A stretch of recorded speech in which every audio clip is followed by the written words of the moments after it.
Begini, banyak orang kan yang menganggap politik itu kan apa ya, kotor, terus Ya. penuh dengan hal-hal yang stereotip ya, Ya. stereotip yang Banyak konteks minor. yang negatif Ya, ya, minor yang disampaikan di yang situ. negatif. Ya, Tapi saya betul. selalu bilang begini, di Nah. mana-mana saya selalu Ya. tegaskan bahwa itu Indonesia sebagai sebuah negara yang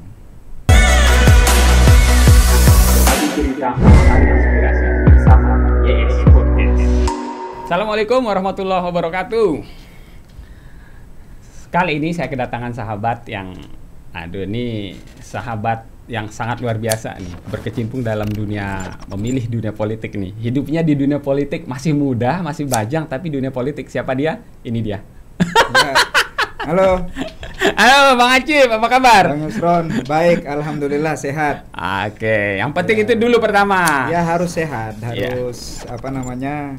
Apalagi zaman sekarang kan Betul. orang banyak sakit ini. Nah, sakit pancaroba, semoga tidak sakit yang lain Iya. ya, sakit paciklik ya. Ya, semua kayaknya sedang sakit pancal klik ini kan.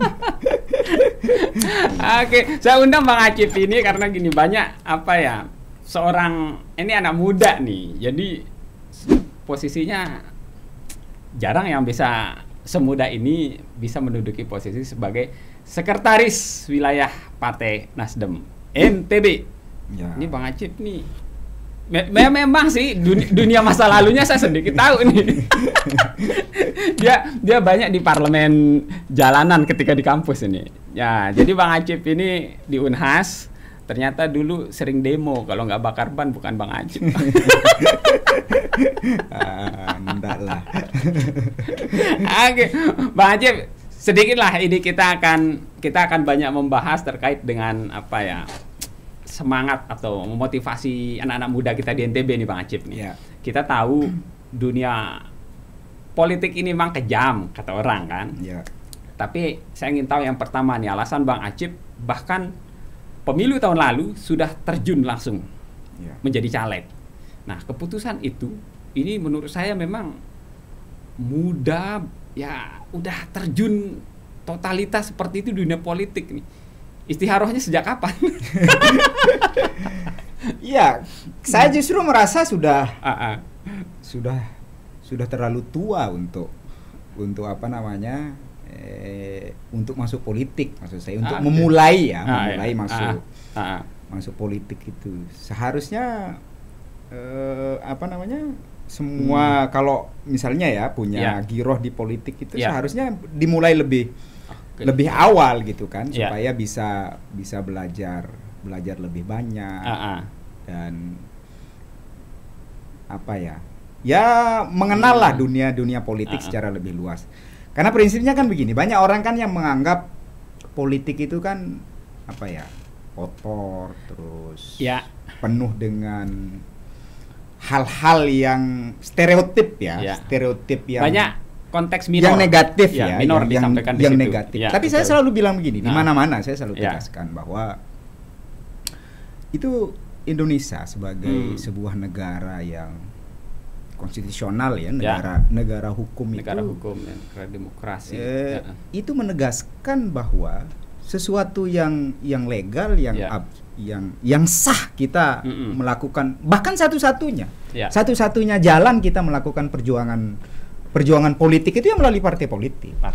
Contoh misalnya sekarang kan ada beberapa misalnya mau jadi presiden, nggak ada jalurnya kecuali lewat dukungan partai politik, dan partai politik itu disebut di konstitusi kita, maksudnya tidak dibentuk oleh undang-undang, tapi dia disebut di dalam konstitusi kita. Jadi kita sudah bersepakat bahwa partai politik itu merupakan alat perjuangan politik kita untuk ini. Jadi ya maksud saya seharusnya kita semua itu ya harus apa namanya, ya ada di situ. Soal kemudian sampai sejauh mana mau jadi pengurus, sampai mau jadi anggota legislatif ya itu opsional. Tapi kalau berpolitiknya saya rasa apa ya, sebagai satu keharusan dari bentuk kita memperjuangkan diri kita, memperjuangkan perubahan dan lain sebagainya. Kayak gitu Bang Yusron.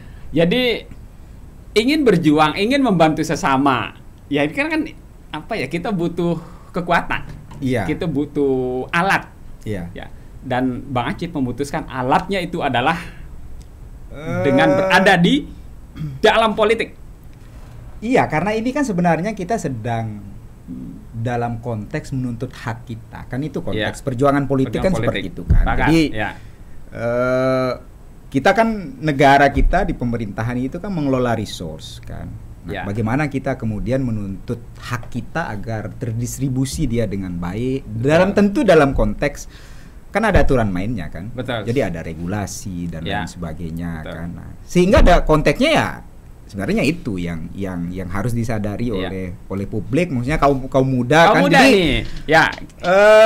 Karena banyak juga yang misalnya kan membantunya itu kan lewat charity, maksudnya kepedulian atas sesama. Maksudnya bukan itu sesuatu yang bukan sesuatu yang salah, kan? Bukan sesuatu yang salah, tetapi memang ada resource yang bisa kita resource publik ya. Kita berbicara ini resource publik kan. Itu yang kalau ini by system kita melakukan perjuangan distribusi kesejahteraan dengan pengelolaan pemerintahan negara yang baik, ya saya rasa charity seperti itu mungkin tidak bisa dalam bentuk lain gitu. Betul.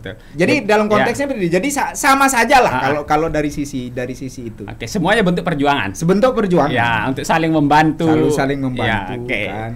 Jadi ini kita ingin merubah perspektif ini Bang Acip nih, bahwa dunia politik mungkin sebagian dikonotasikan sesuatu hal yang kotor segala macam. Tapi ya itu dari satu sisi itu. Tapi begitu kita membuka mata, membuka hati, membuka telinga bahwa ini merupakan sebuah alat perjuangan untuk membantu sesama, kita bisa bermanfaat untuk anfa'uhum linnas itu. Iya. Ya, kita bisa menjadi lebih bermanfaat untuk orang lain, ya salah satunya adalah dengan jalan partai politik. Nah, jadi saya rasa itu, jadi supaya kan kebanyakan kan publik itu apa ya? Apalagi masyarakat kita yang masyarakat timur atau masyarakat di Lombok ini sering merasa sering pasrah atas apa yang dia hadapi kan, misalnya kalau nggak dapat jelap nerima kan, udah ndek mau dendek kayak gitu kan, padahal betul tidak seperti itu kan, tidak seperti itu. Jadi ada hal yang memang menjadi hak kita, ya harus kita tuntut kan. Ada misalnya kehormatan perlu yang kita jaga, ya kita jaga kan. Karena memang itu kewajiban kan, kewajiban. Sepakat, dan itu maka wajib itu kita jaga. Sehingga dalam konteks itulah partai politik kan juga hadir sebagai bentuk membentuk kesadaran politik masyarakat secara lebih luas. Oke, saya sepakat banget. Dan tentu saat ini salah satu visi dari Partai Nasdem itu tadi kan. Oke, nah ini pertanyaan berikutnya. Seperti itu. Oke, tadi kita berbicara politik umum nih. Ya, semua partai itu bentuk kendaraan semuanya. Ya, apapun yang dipilih. Tapi pertanyaan saya, kenapa memilih Nasdem? Ya, itu banyak hal teknis dan banyak hal yang lain-lain lah. Cuman saya dulu kan sebelum bergabung di Partai Nasdem kan di partai yang biru juga kan. Yang di sebelah. Saya rasa dengan niat yang sama dengan niat yang sama, dengan mengusung. Tapi yang menarik kemudian dari Partai Nasdem ini yang paling terasa terutama jabatan saya selaku sekretaris di partai yang sebenarnya lebih banyak berurusan dengan hal-hal domestik dalam tanda kutip dalam rumah tangga partai. Itu hal yang cukup istimewa dari Partai Nasdem itu. Dalam birokrasi partainya itu sangat sederhana. Sangat sederhana. Hampir semua hal, misalnya komunikasi birokrasi antar dari bawah ke atas itu kita bisa lakukan secara digital. Cukup lewat email. Kayak paperless banget. Iya, jadi kita tetap ada kan paper ini kan penting sebagai kita documented aja. Cuman kan selama ini kan itu kan juga cost. Misalnya contoh, kita mengantar orang dari Bima misalnya, mau mengantar surat Sumbawa, atau kita yang dari Mataram ke Jakarta bolak-balik, itu berapa kos yang harus kita keluarkan? Akhirnya berbiaya mahal. Berbiaya mahal itu juga salah satu pemicu ya, politik betul. Berbiaya mahal. Dan itu juga ya cukup, saya rasa ya itu cukup istimewa. Kalau saya dengar ya dari beberapa teman-teman partai lain itu kadang tidak cukup, maksud saya komunikasi ketika itu. Malah kalau kami di Nasdem itu, kalau hanya berbentuk fisik itu tidak diterima. Kan itu kan memudahkan apa ya, merecord keseluruhan komunikasi kita kan. Kayak kita bayar kapanpun kita bisa baca, oh ini udah kirim ini dan lain. Dan itu sangat memudahkan. Itu semangat ya. Maksudnya itu hal-hal dasar yang kemudian itu adalah satu wujud dari visi Partai Nasdem itu salah satu prinsipnya itu ya politik tanpa mahar tadi. Nah, ini dia ini sebetulnya. Itu yang apa namanya ada hal teknis yang kemudian diejawantahkan di dalam secara kultural ya, secara tradisi kita dalam mengelola partai itu. Jadi tidak hanya sekedar kita menjual gitu kan, maksudnya menjual jargon ya, tapi itu praktek itu ada dalam keseharian kita mengurus rumah tangga partai itu. Itu ada gitu. Jadi dalam keseharian mengurus ini juga sudah ditunjukkan. Sudah ditunjukkan. Dan lewat sistem kayak tadi itu kan. Jadi nggak perlu orang datang dulu baru kita, ya sudah cukup lewat komunikasi seperti itu sah dan legal gitu. Sangat kekinian sesuai digitalisasi. Iya, digitalisasi dan Nasdem itu hampir seluruhnya kita mendaftar lewat siapapun ya, cukup membuka digital Nasdem, ngisi, nah nanti apa namanya bisa meminta referral, kan ini kan hanya untuk mengenal, dia mengenal kader Nasdem lewat siapa, itu aja hubungannya, dikasih kode langsung terbit IKTA-nya, segampang itu. Ya, kalau bisa mudah kenapa dipersulit? Kenapa kita persulit? toh juga kan di situ yang memang kita ingin apa ya? Ini kan alat perjuangan kita bersama. Selama memang Anda itu satu visi dengan kami, satu misi, ya ayo gitu. Sesederhana itu. Sederhana. Jadi berikutnya Bang Acep, pengejawantahan politik tanpa mahar. Ini kan Nasdem sangat melekat nih. Bahkan nih, saya melihat dalam tokoh-tokoh yang dipilih nih dalam beberapa kontestasi politik, dalam pemberitaannya saya memang melihat bahwa jika potensi orang itu betul-betul bagus, bisa jadi hanya Nasdem yang bisa menjaminkan orang tanpa mahar. Apakah mahar yang di dalam tanda kutip yang selama ini dibuat jargon itu dalam setiap kontestasi, apakah seperti itu pengejawantahannya? Iya, memang ada larangan. Memang ada larangan dari kebijakan pimpinan partai, dari DPP, memang itu seperti kebijakannya kan. Jadi gini, sebenarnya konteks tanpa mahar itu bukan politik tanpa biaya, bukan kayak seperti itu. Jadi gini, konteksnya itu kan karena Anda membeli kewenangan saya. Macam gini, saya misalnya bisa mendukung Anda kan, kalau Anda itu bayar ke saya. Jadi apa ya? Ada ruang kewenangan saya yang Anda ganti dengan sesuatu. Itulah sebenarnya yang dalam bentuk transaksi kan. Tapi kemudian kalau sama-sama kita bersepakat misalnya kan, kita membesarkan partai, contoh misalnya ketika memang ada kepala daerah yang kita dukung sudah jadi misalnya kan, terus kemudian dia berkontribusi ke partai. Jadi bukan karena politik ini juga kan butuh kos gitu, butuh kos kan. Jadi misalnya kayak di kantor misalnya, kantor partai nggak akan bisa berjalan sekretariat tanpa kalau sekretariat, kalau nggak ada orang tamu, nggak ada kopi apa dan lain sebagainya kan, kita ngurus hadiri rapat partai sesederhana itu maksud saya. Jadi tidak dalam konteks kemudian jadi yang lebih kita tekankan kan yang namanya suap menyuap itu adalah Anda seharusnya itu tidak berhak, tidak memiliki ruang untuk itu, tapi karena Anda mengganti dengan sesuatu, nah akhirnya Anda dapat.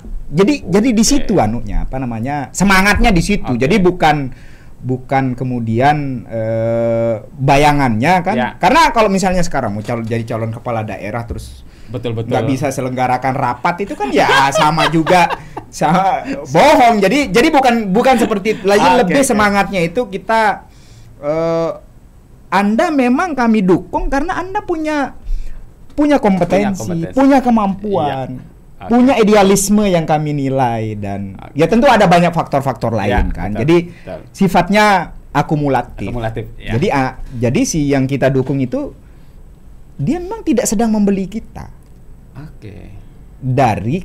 Untuk menyerahkan kewenangan apa ya tadi kan sifatnya yang dukungan tadi. Soal kemudian ada banyak perbedaan pendapat terkait dengan dukungan itu saya rasa sah saja. Ini negara demokrasi. Iya, jadi semua bisa berjalan. Iya. Jadi seperti itu, Bang Yusron. Ini sebenarnya kan menjawab bahwa menerjemahkan politik tanpa mahar. Politik tanpa mahar. Ya, ini tidak sederhana seperti itu. Ya. Tapi dengan sistem yang dibangun oleh Nasdem, ya itu menjadi bisa lebih sederhana gitu. Jadi jangan takut gitu kan. Untuk misalnya Pak Maksud Nargam harus enggak. Jadi hal yang memang kita bisa lakukan kita secara bersama, kita lakukan secara bersama kan. Jadi lebih kepada misalnya di prinsip-prinsip pembiayaan di Partai Nasdem itu kita menekankan ke gotong royong gitu. Gotong royong ya. Kita gotong royong. Jadi semua apa namanya berperan kan, mana yang memang punya kemampuan lebih ya silahkan gitu kan, kita sama-sama kita organisir bersama. Toh ini kan bukan untuk kepentingan siapapun. Ini selama itu adalah untuk kepentingan partai. Ya, ini kepentingan bersama. Kepentingan bersama. Ya, maka bekerjanya pun bersama-sama. Jadi seperti itu. Menarik ini. Jadi sudah memutuskan di Nasdem. Kemudian 2024 sebentar lagi. Kalau orang politik melihat 2 tahun itu kayaknya terlalu singkat gitu. 2 tahun itu belum bergerak ke sana sini, ternyata udah momennya aja gitu. Ini Bang Acip, melihat di NTB ini 2024 sebentar lagi. Kemudian potensi bagaimana melihat perkembangan dukungan Nasdem? Karena yang saya lihat kan memang pembaruan, restorasi lah ya yang ada di Nasdem ini kan, ini butuh semangat. Menurut saya sangat melekat dengan semangat digital atau melekat dengan semangat anak-anak muda saat ini. Bagaimana sebetulnya Nasdem bisa bergerusuk masuk ke segmen-segmen muda, segmen-segmen yang menurut saya memang itu segmennya Nasdem. Iya, jadi partai Nasdem ini kan memang ya tentu kan kita hadir dalam seluruh platform digital secara langsung gitu kan. Betul.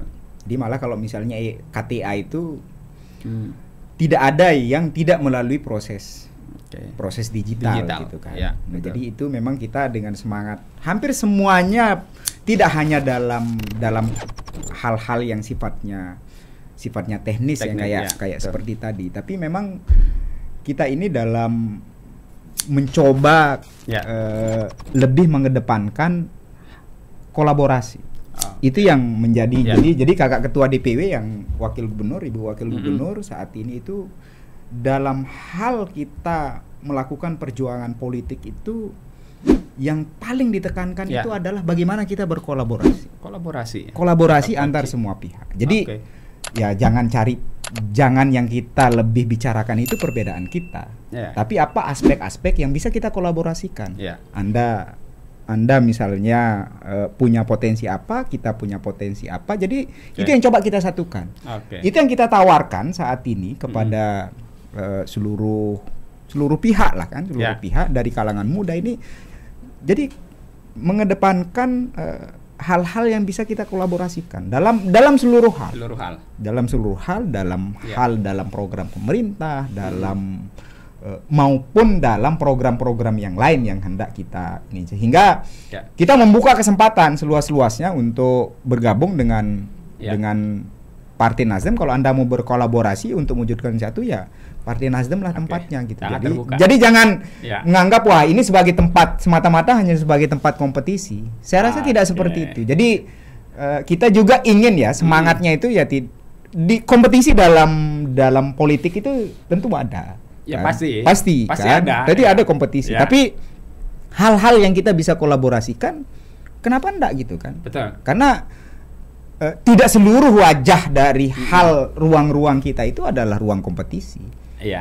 Karena ujung-ujungnya itu kita enggak bahagia kalau hanya berkompetisi. Kita bisa berkolaborasi kan. Seperti Bang Yusron ini kan berkolaborasi dengan banyak pihak untuk menghadirkan hal-hal maslahat. Kayak seperti itu juga Partai Nasdem. Oke, jadi sangat terbuka, intinya gotong royong, bekerja sama. Ya. Selama nafasnya satu memperjuangkan satu hal, ya yang jelas hal-hal baik yang ada di situ menjadi energi bersama. Saya rasa cita-cita besar ini akan mudah. Nah, berikutnya Bang Acip, saya melihat 2024 ini sebagai sebuah pertarungan yang akan sangat luar biasa di NTB. Nah, bidikan yang Nasdem. Mana dulu ini? NTB. Oh. Kalau kita berbicara NTB 1-2, oke. Jadi kita lihat saja nanti ini. Cuman kalau mungkin itu agak inilah kan kita bicarakan. Tapi kalau membicarakan target Nasdem, tentu mendukung kakak ketua ya. Kakak ketua ini untuk pasti ingin menjadi orang nomor 1 di NTB kan. Ya, jadi begini. Ini kan momentum politik itu kan untuk saat ini itu kan ada 2 di tahun 2004. Ya. Jadi Pilpres dan Pileg itu dulu selesai di pencoblosan 14 Januari kan. Ya. Kemudian nanti setelah selesai baru dilanjutkan dengan Pilkada.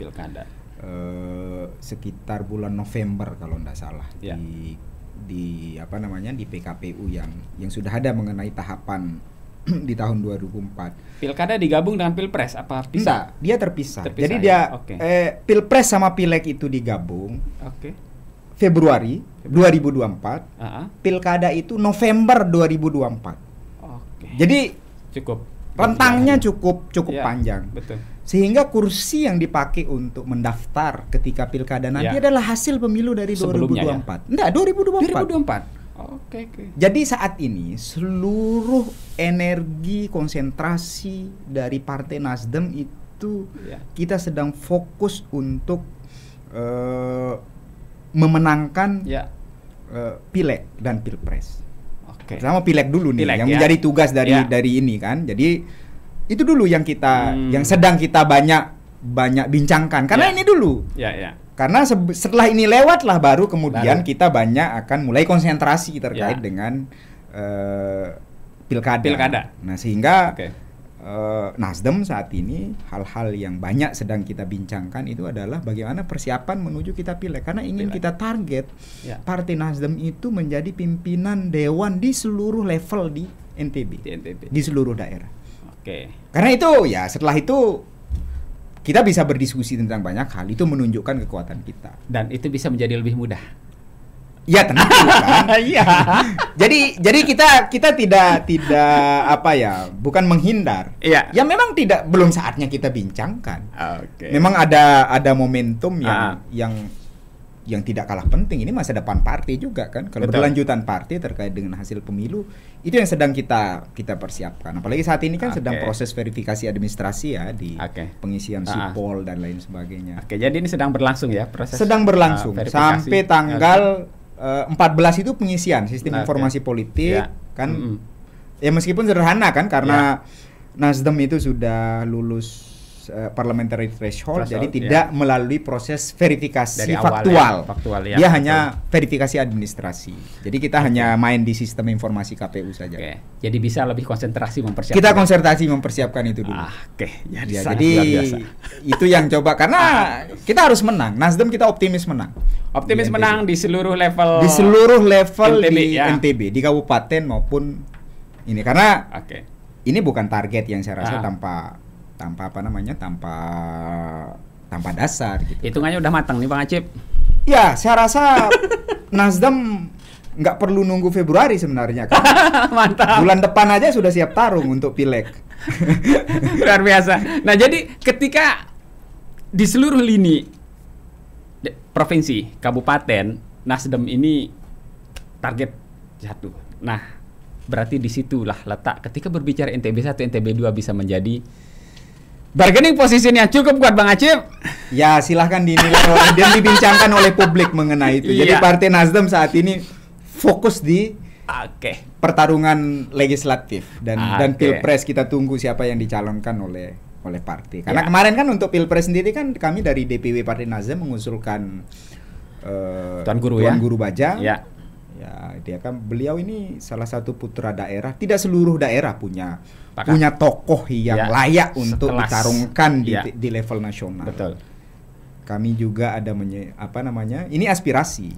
Aspirasi dari DPD itu ada Anies Baswedan sama Ganjar Pranowo. Jadi 3 orang ya. 3 orang ini kami rangkum dari usulan kader dan DPD yang kami selenggarakan rapat secara bersama, kami sampaikan kemudian di forum Rakernas dari aspirasi daerah. Dan Rakernas memutuskan seperti yang kita baca bersama, selama ini di pemberitaan. Betul. Jadi ada Anies Baswedan, ada Andika, dan ada Ganjar Pranowo.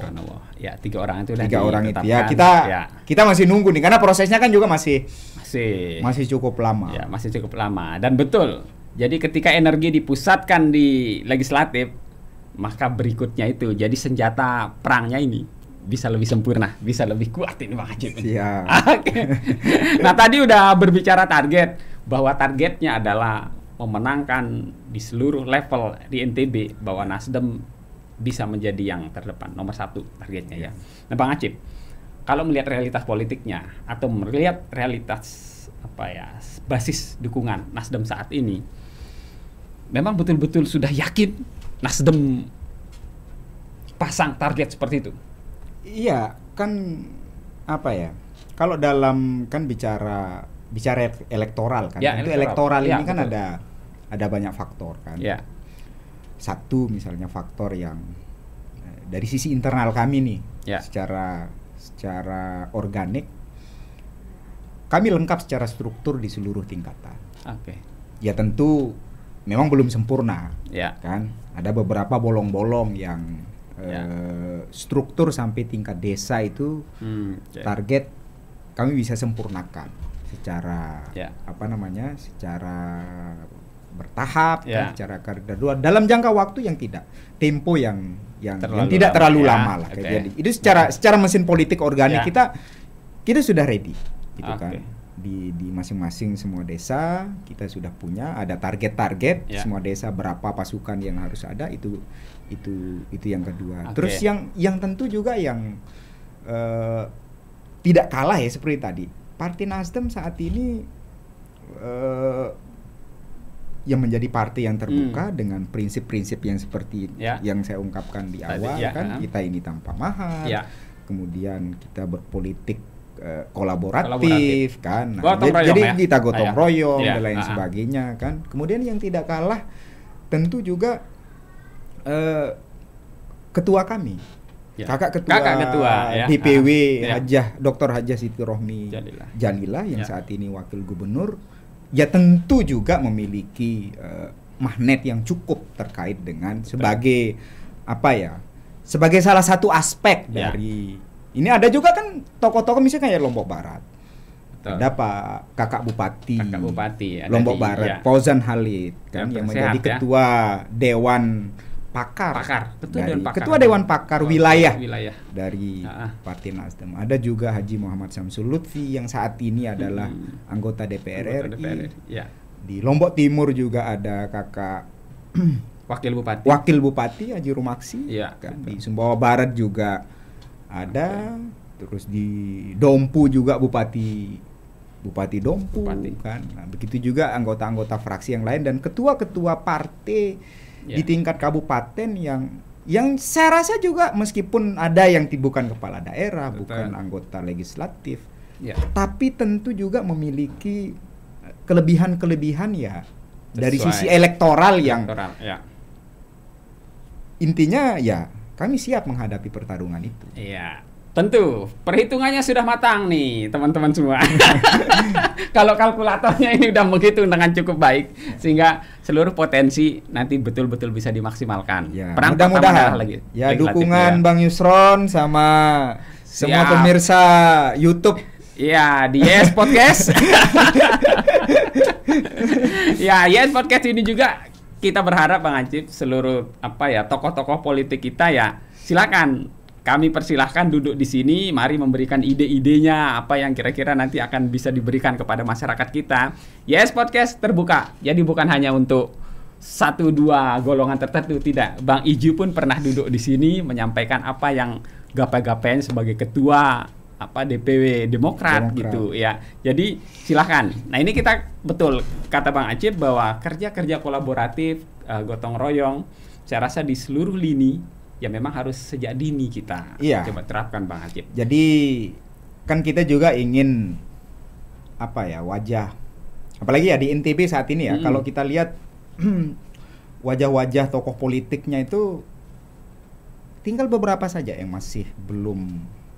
Ya dari kita tidak ingin membedakan terlalu jauh ya antara ada yang sudah senior dan masih muda, tetapi regenerasi itu penting.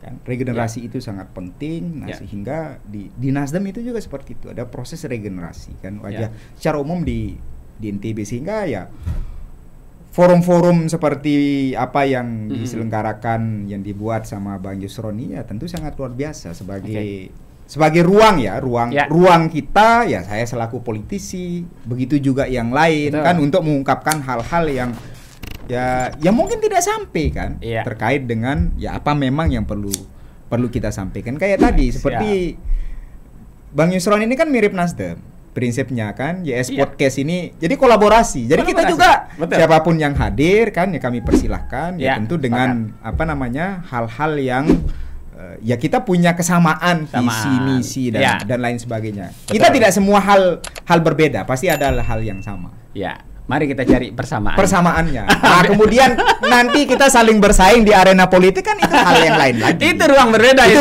Ruang berbeda. Oke, kalau itu kompetisi itu untuk membuat kita lebih baik lagi itu Bang Acip. Kompetisi itu membuat usaha kita bisa memaksimalkan diri. Kalau tidak ada kompetisi ya maka duduk manis tidur. Oke, Bang Acip, terakhir ini harapannya ke depan, saya to the point saja, harapan Bang Acip sebagai pribadi ini, sebagai sekretaris wilayah Partai Nasdem terhadap, ini kalau saya berbicara ke konten kreator nih, bagaimana sebetulnya Nasdem ini melihat ya teman-teman konten kreator ini bagaimana berkontribusi untuk meningkatkan partisipasi pemilih secara umum mengajak masyarakat kita untuk mari terlibat memilih. Nah, Nasdem dari Bang Acip secara pribadi ini seperti apa Bang Acip? Ya kebetulan saya juga pernah ada latar belakang ini ya. Nah, ini terkait dengan aktivitas nyambung ini. Produksi siaran dan lain sebagainya. Jadi memang kalau kita lihat memang masyarakat kita saat ini itu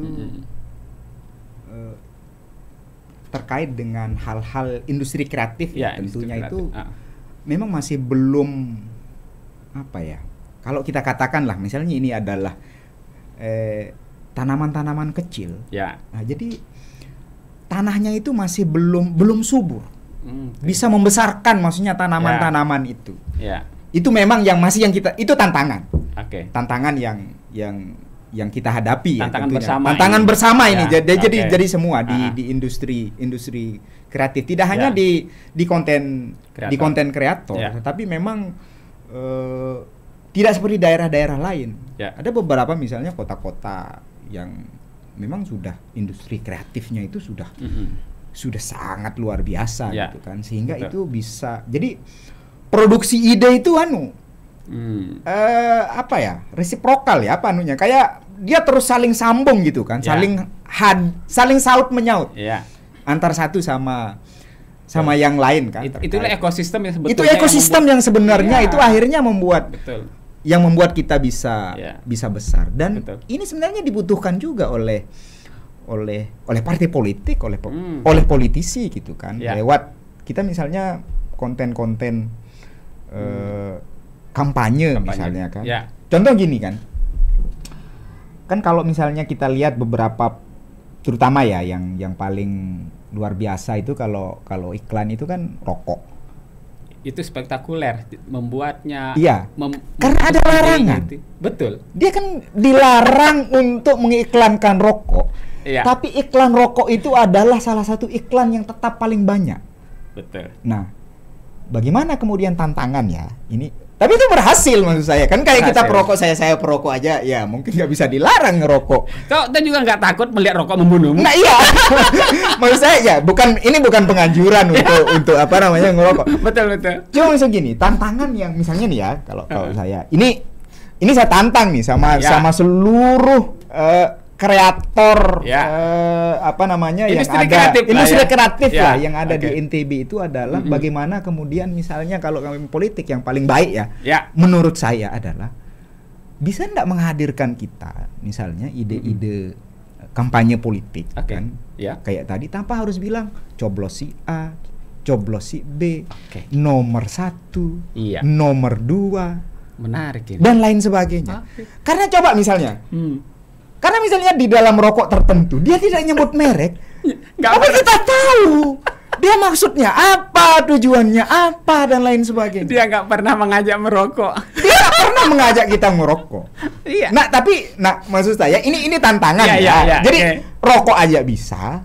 Apalagi ini memang politik ini kan dunia imajinasi. Sepakat. Jadi saya tantang maksud saya kan untuk kita sama-sama saling hidupkan dunia industri kreatif. Nasdem punya komitmen ya kalau misalnya ada ide yang perlu dieksekusi mari sama-sama gitu kan kepada seluruh apa namanya pelaku industri kreatif lah yang ada nih supaya kita saling support gitu kan. Ya kayak tadi prinsip Nasdem itu kita kolaborasi. Jadi Nasdem juga karena gini karena tidak semua pelaku itu juga mau kampanye secara jelas, betul kan? Tapi tidak sembunyi-sembunyi. Tidak semua politisi memilih jalan yang sama. Iya, bukan sembunyi ya. Orang kan kalau mau menyampaikan pesan yang penting kalau soal maksud kan inti sendiri yang tahu gitu kayak gitu. Pahami saja. Seperti itu Bang Yusron. Oke. Jadi cukup menarik. Ketika kita Bang Acip ini menggunakan sebuah analogi adalah iklan produk tertentu. Nah ini tantangan kita bersama ini teman-teman konten kreator industri kreatif. Jadi jangan pernah terkungkung dengan dengan kondisi kita di sini. Ternyata ide-ide ini yang dibutuhkan gayung bersambut, kemudian bisa berkolaborasi dengan teman-teman politisi, mampu menyadarkan masyarakat kita bahwa mereka memiliki hak untuk meningkatkan kapasitas diri, bahwa kepentingan publiknya bisa dititipkan di para calon atau calon legislatifnya. Nah ini gotong royong tadi Bang Acip. Semoga Bang Acip nih harapan saya nih. Dan saya berharap ke semua partai politik juga. Partai politik bisa merangkul semua komponen masyarakat kita, bisa menjadi partner untuk berjuang bersama untuk kesejahteraan masyarakat kita di NTB ke depan Bang Acip. Sukses Bang Acip. Ya, sama-sama. Terima kasih atas undangannya. Siap. Terima kasih juga sudah mampir ini. Saya sudah mampir di sini. Luar biasa. Saya hampir semua tamu-tamu itu saya selalu sempatkan nonton lah. Walaupun kadang tipis-tipis, kadang tebal-tebal juga. Terima kasih dukungannya Bang Acip. Ya, oke. Saya juga berharap nanti teman-teman Nasdem silahkan manfaatkan ruangan ini. Mari berbicara ide, membesarkan NTB kita tercinta ke depan. Semoga YS Podcast bisa membawa berkah untuk semua masyarakat kita juga. Sekali lagi selalu. Terima kasih Bang Acip. Terima kasih. Siap. Mantap. Demikian sahabat YS Podcast semua. Semoga podcast kali ini membuka pikiran-pikiran terkungkung kita terkait dengan dunia politik, bahwa berada di dunia politik jangan berpikir hanya stigma minor saja, stigma negatif saja. Ternyata ini merupakan sebuah kesempatan untuk kita berbuat lebih baik dan berbuat lebih banyak, bermanfaat untuk lebih banyak orang lagi. Oke, demikian, ketemu lagi nanti di episode berikutnya. Assalamualaikum warahmatullahi wabarakatuh. Waalaikumsalam. Cerita inspirasi bersama YS.